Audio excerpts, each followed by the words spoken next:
Entonces, estas academias que empiezan con la pintura, empiezan también a incorporar otras artes liberales. Tiene Entonces, una consulta. ¿A eso se le sí, llaman, a eso se le llamaba el mecenazgo? claro, ¿Eso es? ¿Específicamente eso es así? claro, en esa etapa, cuando había alguien un monarca, por ejemplo, Claro.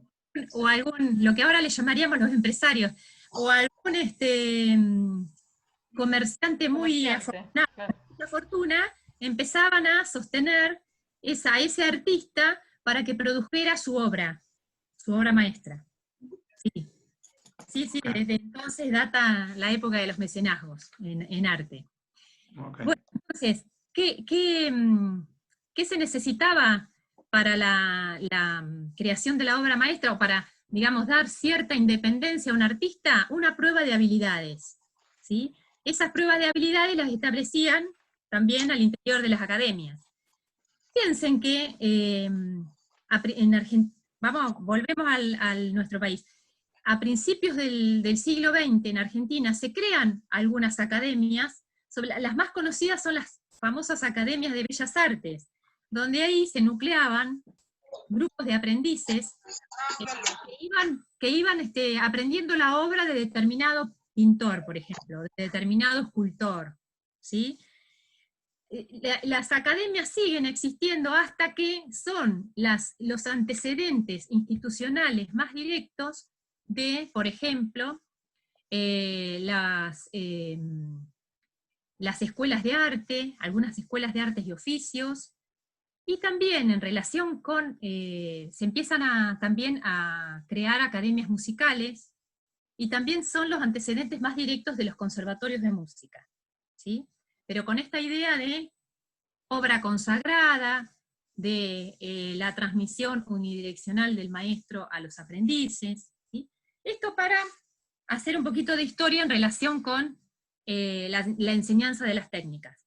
Que ustedes explicaban muy bien en el ejemplo, el ejemplo de la primera clase que les había dado Araceli, que era que había una idea de aprender en el mismo quehacer, había más énfasis puesto en el cómo que en el qué de la obra, ¿sí? Y que se basaba en la imitación, la repetición, y todas esas características que ustedes fueron apuntando muy bien en la tarea 1. ¿Sí? ¿Hasta acá alguna pregunta?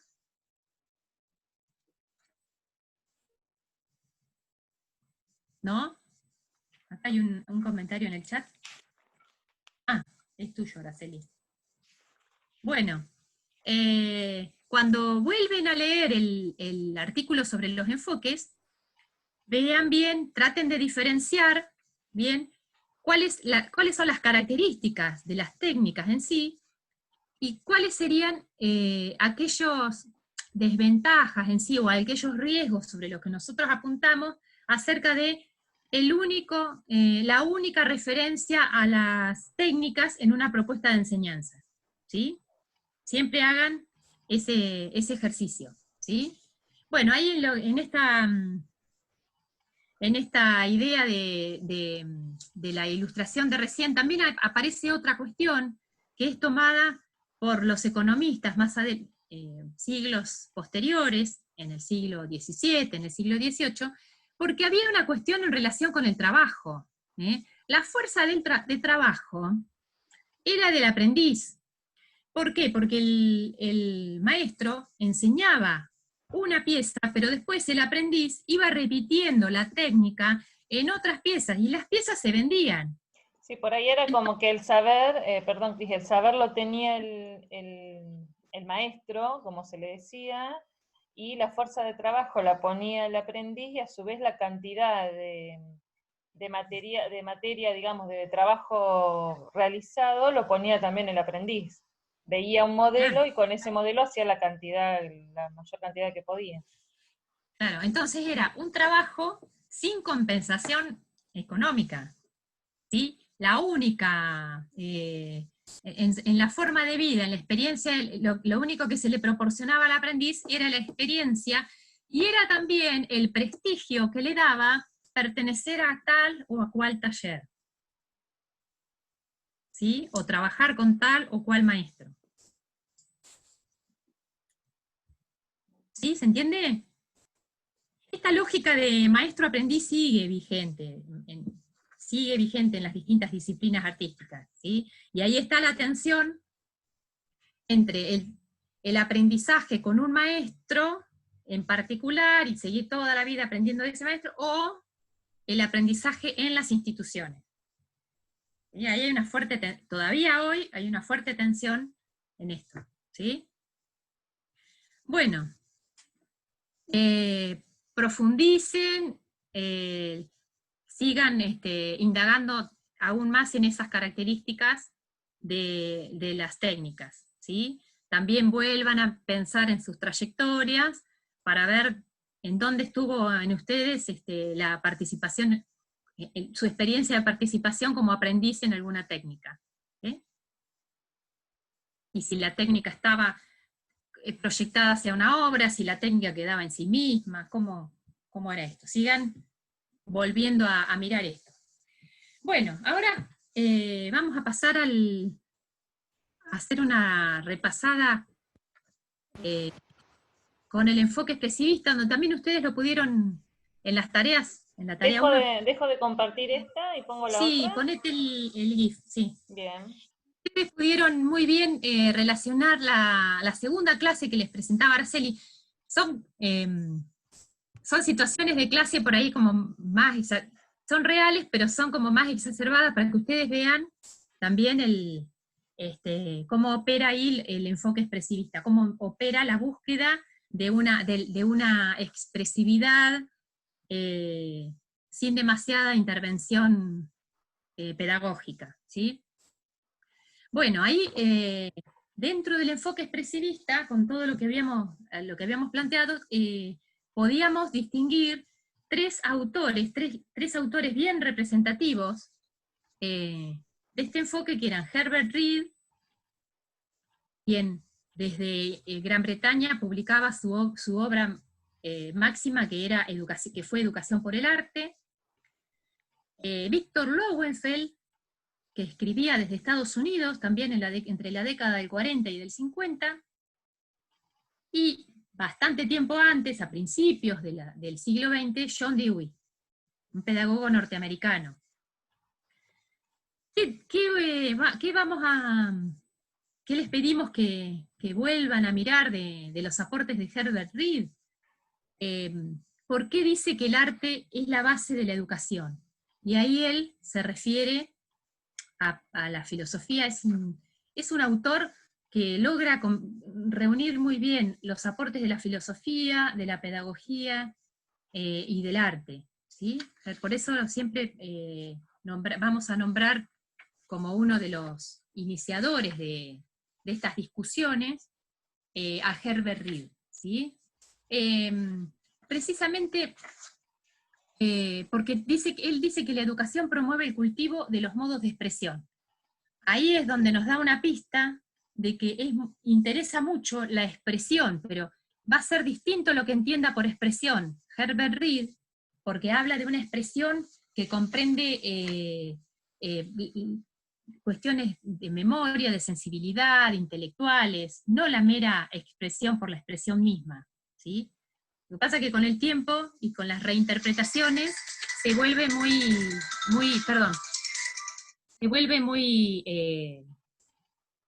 confuso y en cierto modo se desvirtúa, ¿sí? Bien, el objetivo de la educación para Herbert Reed, es crear personas eficientes en los distintos modos de expresión, ¿sí? Eso es lo que él advierte como finalidad. En esta tarjetita donde pretendimos ilustrar un poco una expresión desaforada de un sujeto, por ahí también después tenemos que ver cuáles son los aportes de Victor Lowenfeld cuando nos está hablando de la naturaleza creativa del niño. Acá lo remite a la niñez, Lowenfeld. Y toma la creatividad como un contenido central en todas las... Él dice que la creatividad tendría que ser un contenido central en todas las áreas del currículum. Por esto es muy valioso también, cada uno de estos autores es muy valioso desde su lugar, desde su contexto de vida, pero también desde el lugar que le está dando al arte en la experiencia del sujeto, en la experiencia educativa, en la experiencia del sujeto. Federico. Listo, ahora decile a Federico que no hay problema, que mientras nos esté escuchando...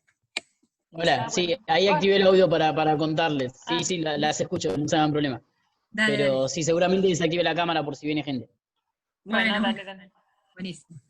Bueno, y de Víctor Lowenfeld, por ahí lo más interesante también para que sigan mirando es lo que él escribe sobre el dibujo infantil, sobre el análisis del dibujo infantil.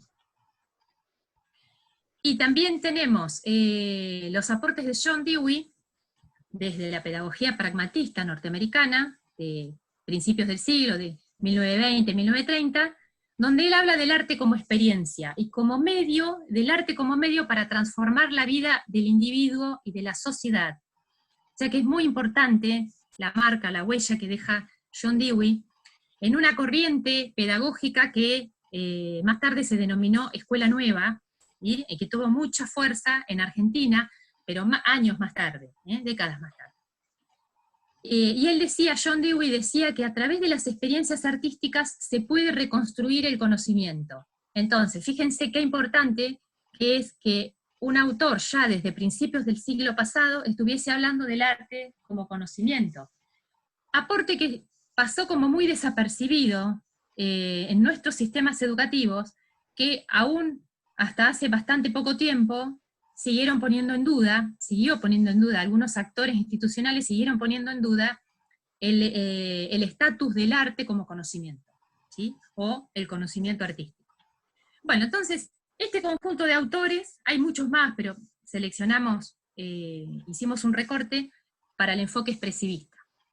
Lo que ahora queremos, más allá del ejemplo de las clases, de la segunda clase que les planteamos el otro día en la tarea, yo tengo apuntada una entrevista de una directora de una escuela secundaria de Tandil, ahora jubilada, que es la primera escuela secundaria orientada en arte, teatro, ¿sí? Que allá por el año 2006-2007, cuando yo estaba haciendo mi tesis doctoral, la fui a entrevistar, o sea, tuve varias reuniones con ella, y era el momento en que ella había pedido la orientación en arte para esa escuela. Les estoy hablando de la escuela 15 de Villalaza.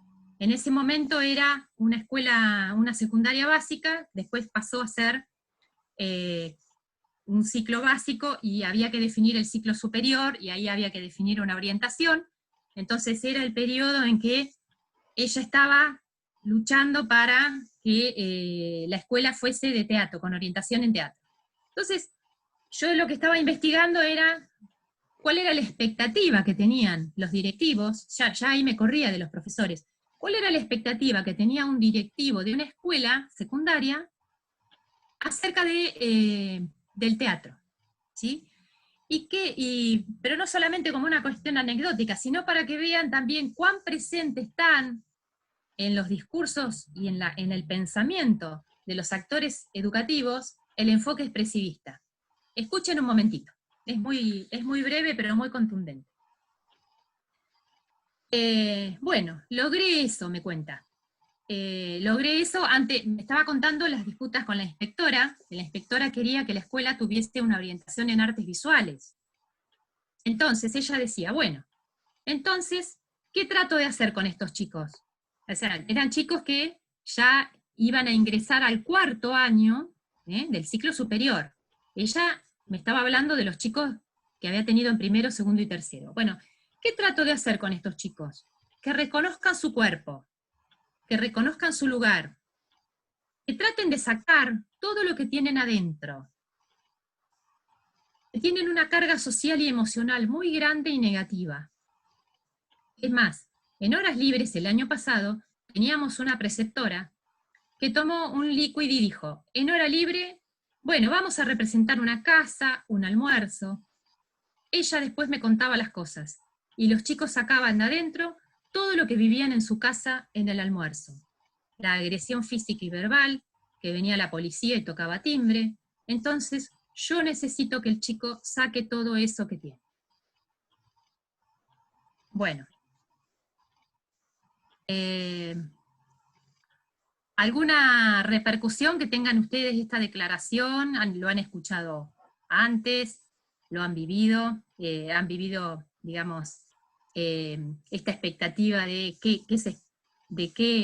podría proporcionar una experiencia artística, o por lo menos una experiencia en relación con lo teatral?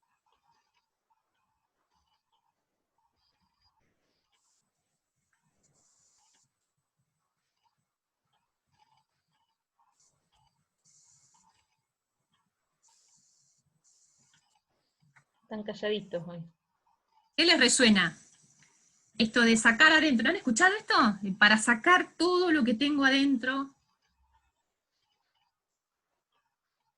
¿Sí? Es una búsqueda con muy buenas intenciones, por supuesto, no estamos poniendo en duda, no estamos haciendo un juicio, estamos mirando un poco los imaginarios que hay en relación con el arte en la escuela y con lo que esperan algunos actores institucionales.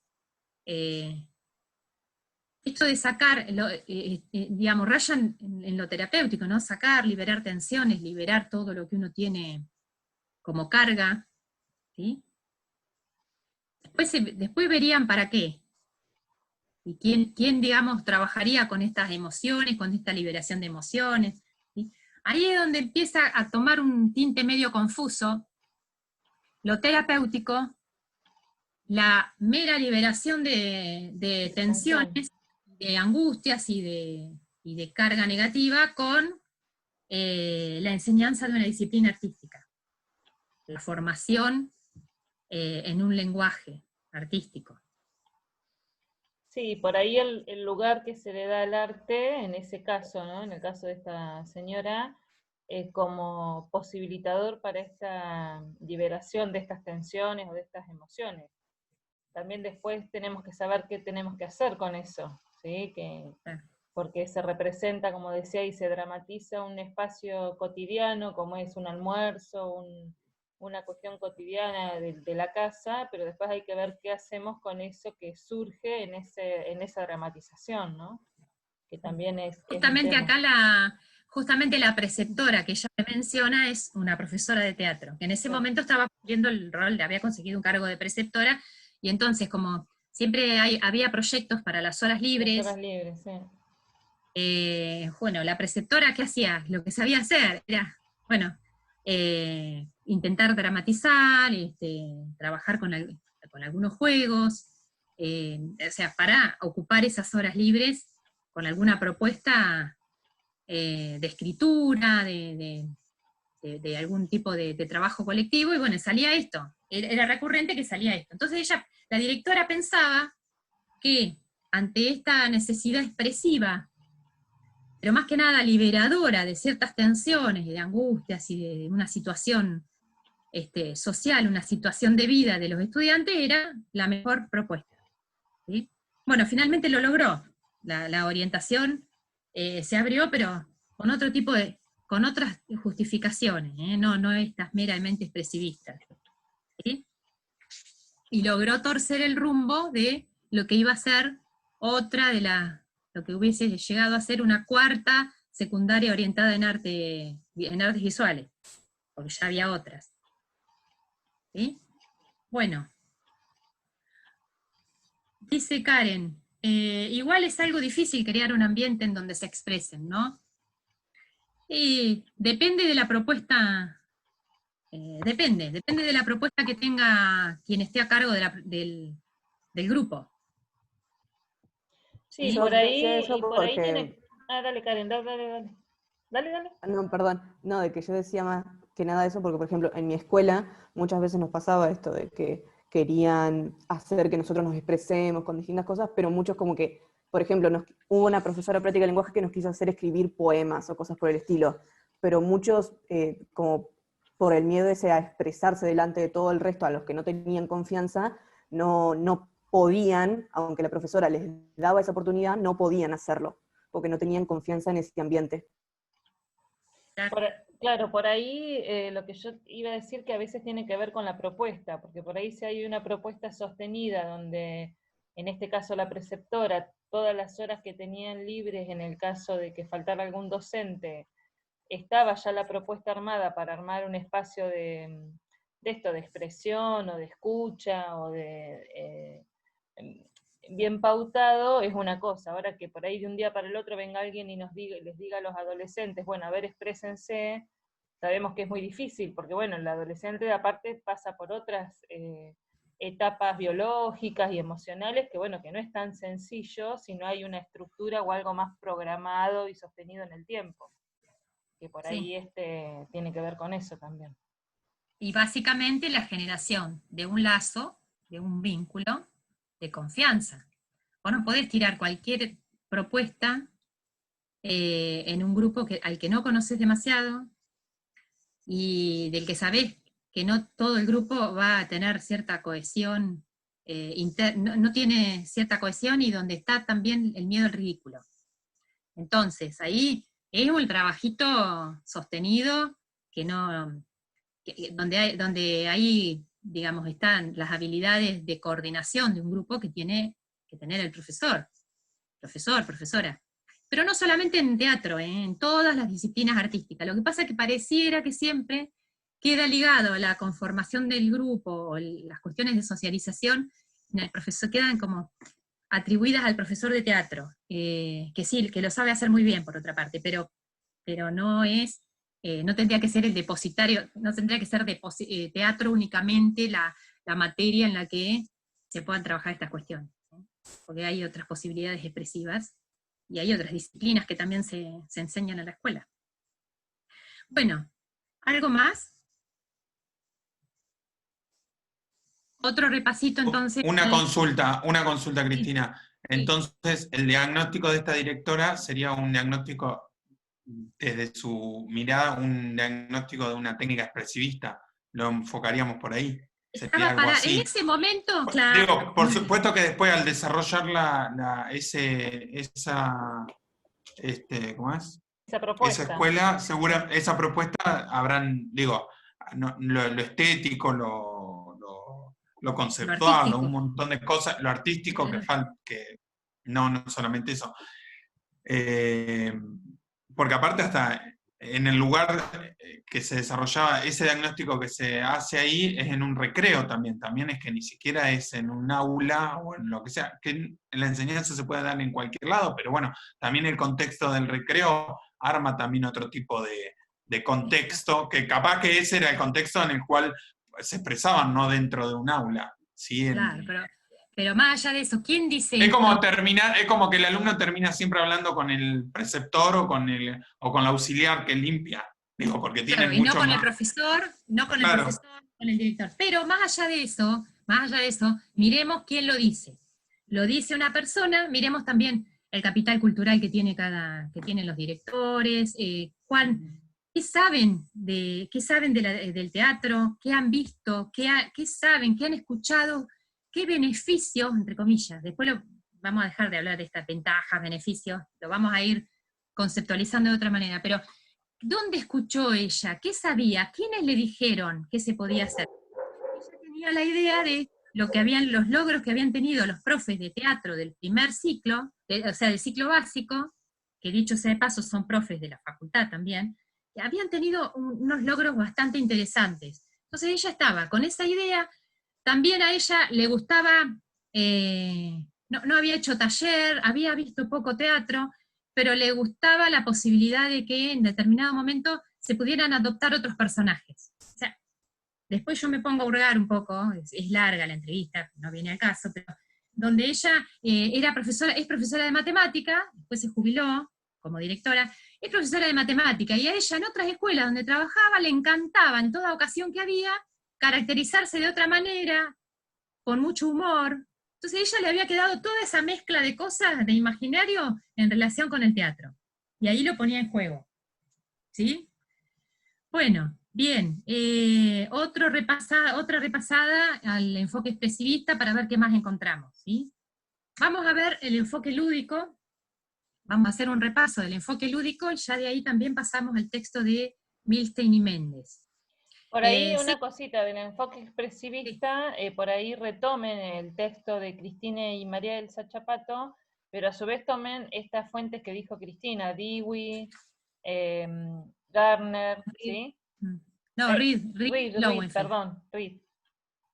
Y Lowen. Bueno, después en el enfoque lúdico, ahí hubo 2 o 3 a los que les costó ubicar esta propuesta, pero vamos a aclarar que acá se pone más énfasis sobre la experiencia de juego y la función estructurante de la subjetividad. ¿Qué entendemos por subjetividad? Más allá de lo que ustedes han estado conversando seguramente con Guillermo y Janina en psicología evolutiva, la subjetividad es una construcción sociohistórica, no es un proceso individual, es una construcción sociohistórica y cultural, primero del sujeto con el entorno, y como algo externo, en la relación con los otros, y luego se internaliza. Esto es, este desarrollo de procesos psíquicos superiores los van a estudiar desde un autor ruso, desde un psicólogo ruso que se llamó Lev Vygotsky. Lo van a ver bien en profundidad en Psicología del Aprendizaje en segundo. Bueno, entonces esto es desde la construcción propia de sentido de cada individuo social, siempre entendiendo al individuo, al sujeto, en un entorno social. ¿Sí? Bueno, entonces acá a lo que se apunta en este enfoque es a que el juego tiene una función estructurante de la subjetividad, y algunas veces se le atribuye al juego un carácter benéfico. Hay una fuerte relación entre juego y actividad artística, entre juego y aprendizaje, pero a veces no está claro, en algunas propuestas no está claro cuál es el límite entre ambos componentes de esta relación, o sea, hasta dónde llega el juego e invade a la actividad artística, o hasta dónde la actividad artística pasa por encima del juego. Esto es algo para tenerlo en cuenta, ¿no? Y acá habría que que considerar también el aporte sobre teorías del juego. Para eso, nosotros acá en esta materia estamos haciendo aperturas. La profundización sobre teorías del juego las hacen en procesos del juego, en segundo año, y sobre teorías de la creatividad en la última parte de psicología evolutiva. ¿Sí? Acá nosotros lo que planteamos es cómo se constituye este enfoque lúdico y cuáles son las posibilidades que tiene en distintos ámbitos educativos. Estas teorías sobre el juego y la creatividad se realizaron durante las décadas de los 40, los 50 y aún de los 60. Algunas tenían origen psicológico, otras antropológicas, como son los aportes de Huizinga, de Johann Huizinga, cuando estudia la evolución del juego en la humanidad, y otras ligadas a la indagación de nuevas poéticas, ya muy presentes también en los juegos que se desarrollan en los talleres literarios, de la mano de algunos autores como Gianni Rodari, que algunos se han hecho taller, los han visto, ¿sí?